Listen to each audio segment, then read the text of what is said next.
Everybody see it to the Shema, cover the Hilig Shabbos. Hope everyone's doing well.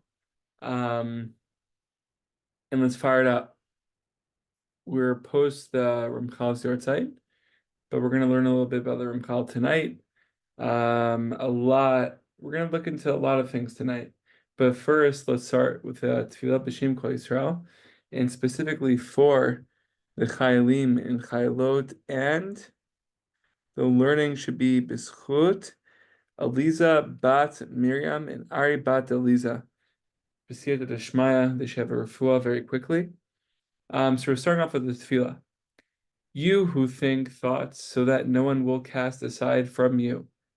Have compassion on us for the sake of your name. Help us sanctify and purify our thoughts from this moment on.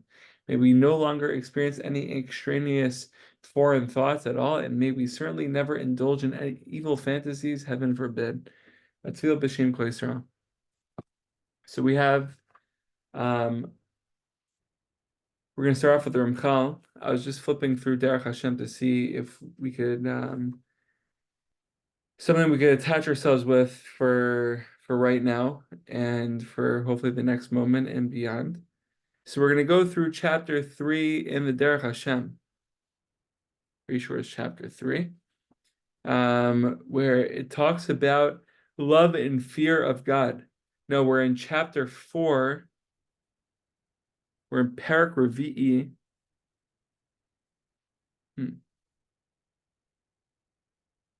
We're in Perek Hamishi. I think we're in Perek Hamishi over here.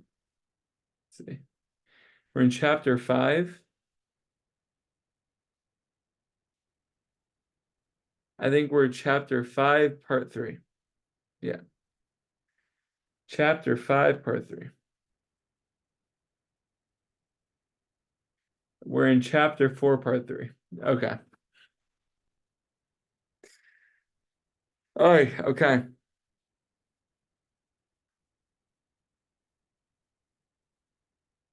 We've already explained how the love and fear of God are the particular concepts that bring a person nearer to his Creator and form a bond of attachment to Him. This refers to true love and fear, namely love of God's name and awe of His greatness, rather than the love of His rewards and fear of His punishments. This is the Ramchal Moshe Chaim Matzato. When one stands in awe before God's greatness, he is purified of all darkness associated with his physical body and is enveloped by the divine presence. The greater this awe, the greater the purification and envelopment. The highest level is when one attains the ability to feel awe constantly, being surrounded by the divine presence. Always, this was the perfection attained by our Moshe. As our sages teach us, with regard to Moshe Rabbeinu, fear of God was a small thing. As a result of constant awe, Moshe Rabbeinu was continuously surrounded by the divine presence. Learn tonight with Rabbi in Herzliya. The first halacha in Kesef Shulchan Aruch talks about Shavisi Hashem Negdi Tamid. I think when we're talking about this great awe that Moshe Rabbeinu felt, he felt the awe, and this is an understatement, Elef Alafim, the Havdil, Elef Alafim.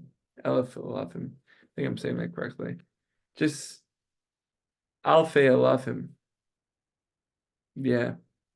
Anyways, talking about like Moshe Rabbeinu's fear. How am I even supposed to begin to talk, to explain the fear?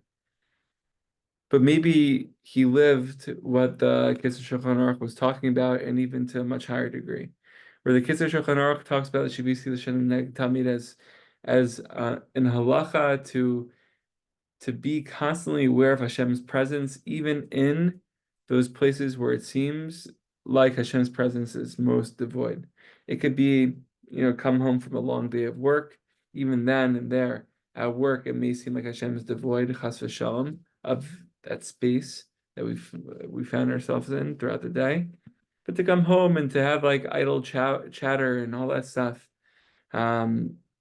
just constantly being aware that Hashem is running all worlds, and He's running every single person, including ourselves, and He's running every single thing. And there's an ultimate plan.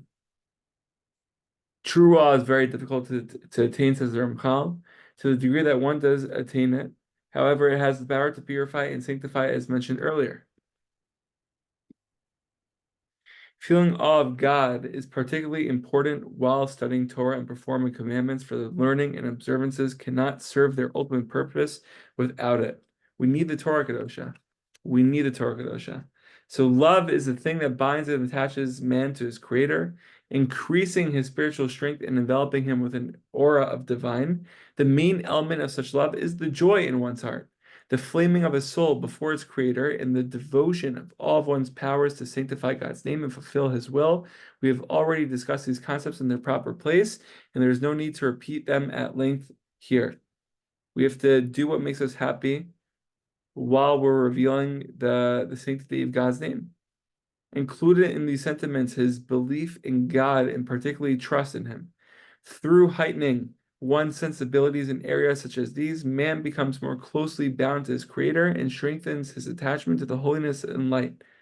So I wrote here in a note, and again, this is Gabe. We're learning about Derech Hashem, the Ramchal, who's a Yortzeit.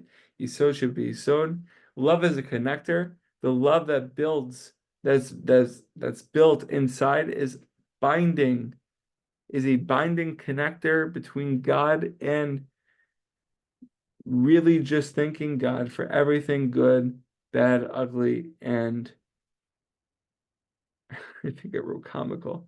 I don't even know what that means. Gewalt. Means. It means Derech Hashem. Okay, so Gabe, we're gonna run into it. We're gonna learn That's about fine.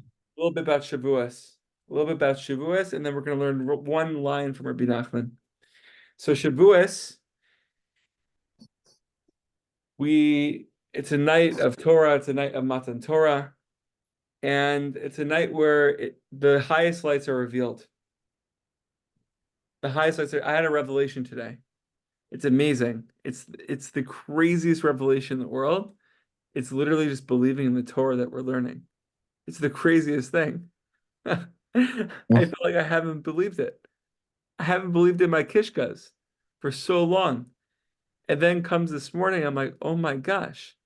Like when the Ramchal is talking about this and Rabbi Nachman is talking about this, when Rabbi Nachman says that forgetfulness is a really great thing, why not believe it?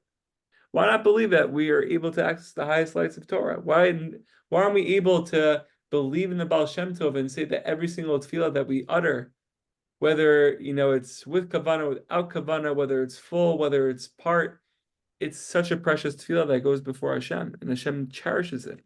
Believing it, it's crazy. Okay. Anyways, we should believe in this Torah that we're about to learn. Mishis bonim bezei kabel cheshek nifla lemod.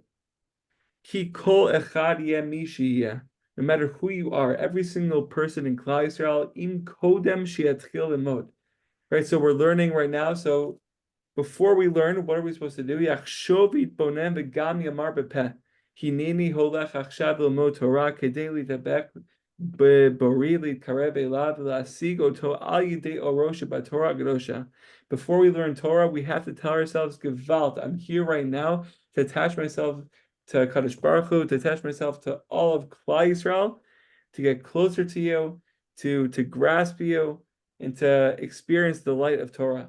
Azai bechol limud sheyalmad ma sheyuchal lefi kocho. Even if he learns 1 minute, yeh lo bo sipuk v'simcha. He's able to be satisfied and happy with his lot.